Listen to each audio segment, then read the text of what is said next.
One of the biggest questions I've been asked during 2019 is how do you set up a Facebook group? So this series of videos is going to cover how you can set up your Facebook groups ready for 2020.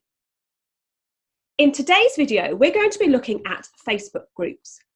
During 2019, Facebook made some changes to Facebook groups, and it changed them from secret, closed, public to private and public. So in today's video, we're going to be setting up a private Facebook group, but it's just a matter of flicking a switch to make it public. My name is Anita Wong, and I'm a digital marketing strategist and tech coach. I like to empower you with the skills that will accelerate the way you do things in regards to your social media and your WordPress web design.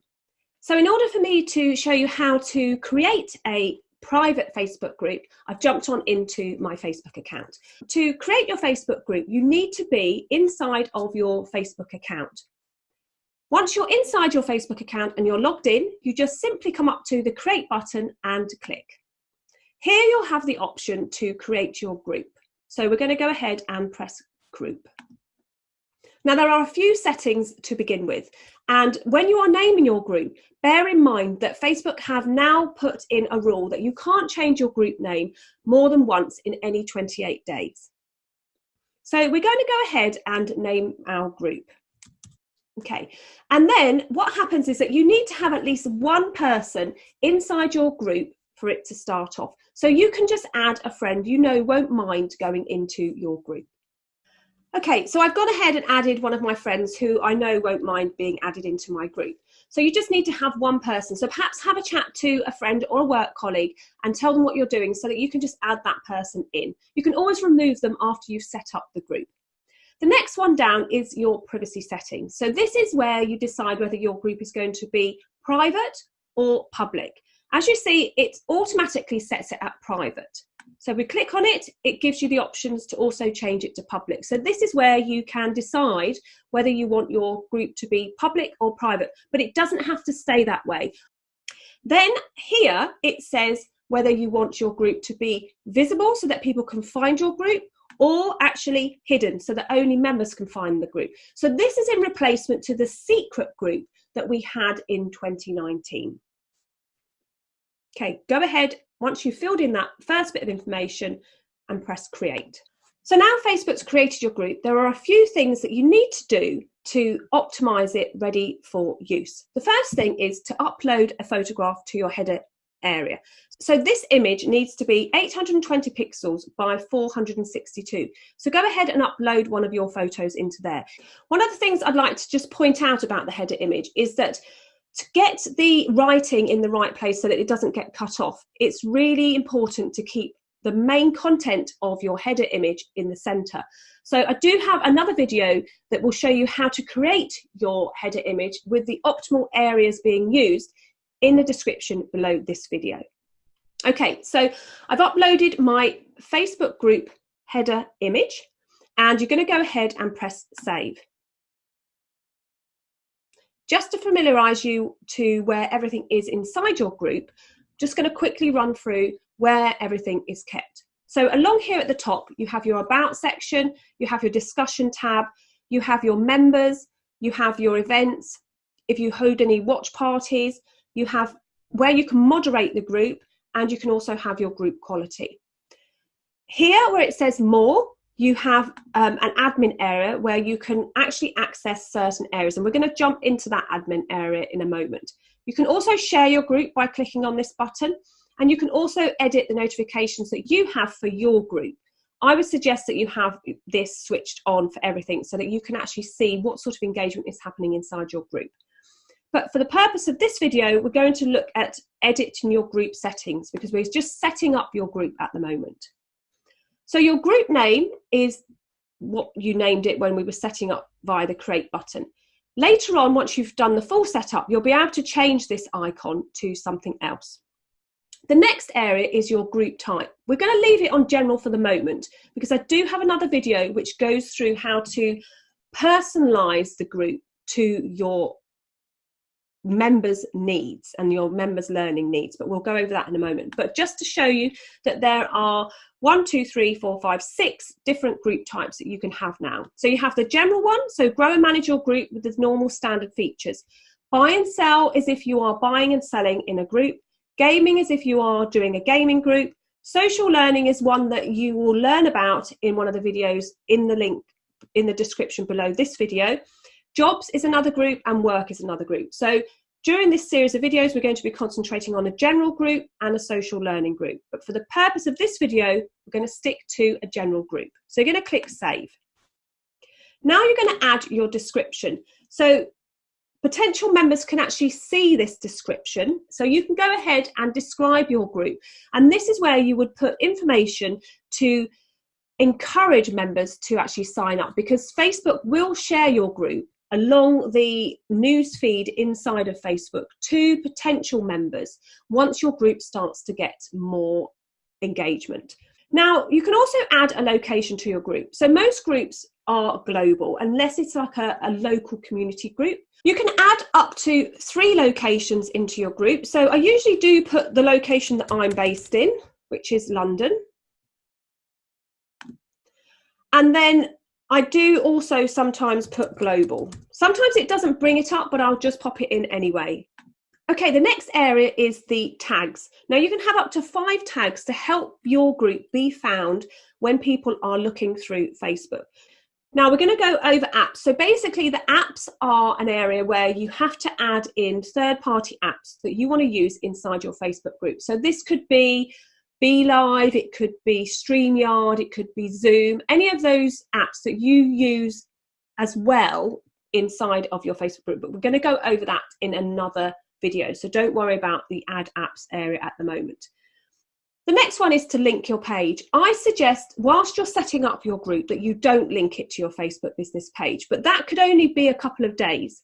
So depending on how quickly you finish setting up your group will depend when you should link your Facebook business page. Once your group is set up and you're happy with your group settings, then go ahead and link it to your Facebook business page. And I do have another video inside the description that shows you exactly how to do that. Okay, so another feature that you might want to do is that inside of the group settings, you can actually optimize the group color. Now, usually it will be a standard color, but you can choose a color. And what it will do is it will take a color from your header image, or it will choose one of these colors here. So you can decide which color you want. I'm just going to leave it as the color that it's taken from my header image. Now, your web address is also really important when it comes to your Facebook group. And I suggest once you're happy with your Facebook group name, that's when you optimize your Facebook web address. Now, your Facebook group's web address can be changed at any point. But what this does is up here, where it says facebook.com groups, and then you have a group of numbers, what will happen inside of the group once you've optimized your URL is that this will become whatever you make it here. So if you want to make it facebook.com groups test group, then that's what would be shown up there. And that's the URL that you would use to share with your members, to share with other people. Now, your privacy settings for your group, like I said before, is set as privacy private group, and you can change this at any point. You can make your group visible or hidden again. You can also have badges, but we're not going to do that at the moment. We're just setting up your group so that everything is optimized whilst you start to grow it.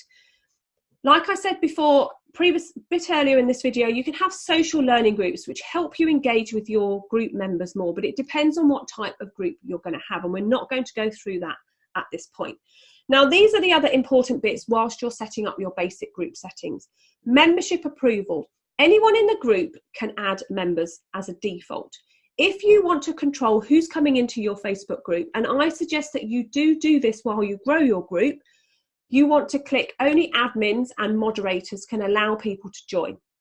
This is a really good way of you filtering out the spamming members that might want to come in.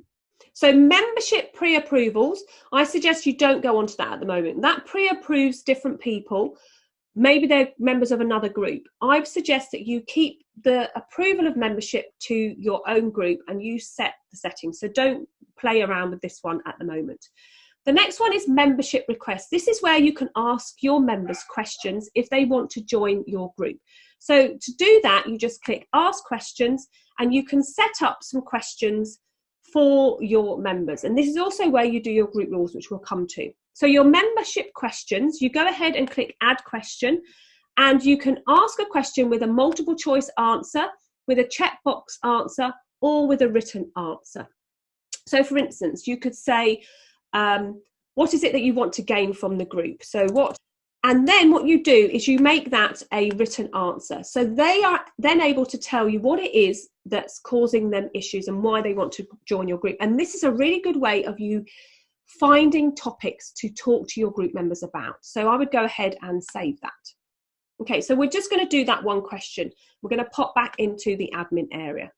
Okay, so I wouldn't touch the automatic member approvals either. That's similar to the membership pre-approvals. And I think whilst you're growing your group at the beginning, you want to be the person who says who can come in the group and who doesn't. The next really important part is to add this posting permissions and make sure it's set on anyone in the group can post. If you want to grow a group and you want to allow your group to engage with each other, then you need to allow them to post what they want when they want. So you want to keep this as anyone in the group. Now, post approval, all group posts must be approved by an admin or a moderator. I would leave this unchecked as well. For the beginning, to find out what's going on in your group, you want to allow your members to freely talk to each other and to you inside the group. So we don't want to click that.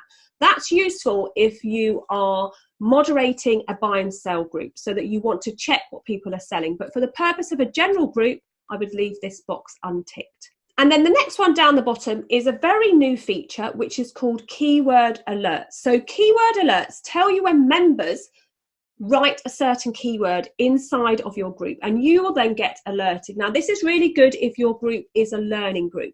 For instance, my own group, which is my digital marketing tech lounge, is all about learning how to use the tech inside a group. So if somebody puts in tech or Facebook problems or something like that, I could have that word, that keyword in here added so that when somebody types that in a message inside, in a post inside the group, I would get notified. So you can think about some of the keywords that you might want to use there. I wouldn't put too many because you don't want your inbox to be completely flooded with notifications for posts if they're not really applicable to what you want your group to stand for. Once you've added all of these basic admin changes, you go ahead and click the save button. So what I've gone over with you today in this video is how to set up your Facebook group as a private group and just over the basic settings of your group. If you would like to optimize your Facebook group even further, all the links to the videos in this series are in the description below this video. Don't forget to subscribe to my channel, and if you like this video, please give me the thumbs up. And if you have any questions about anything that I've covered in this video, please don't hesitate to pop them in the comments below.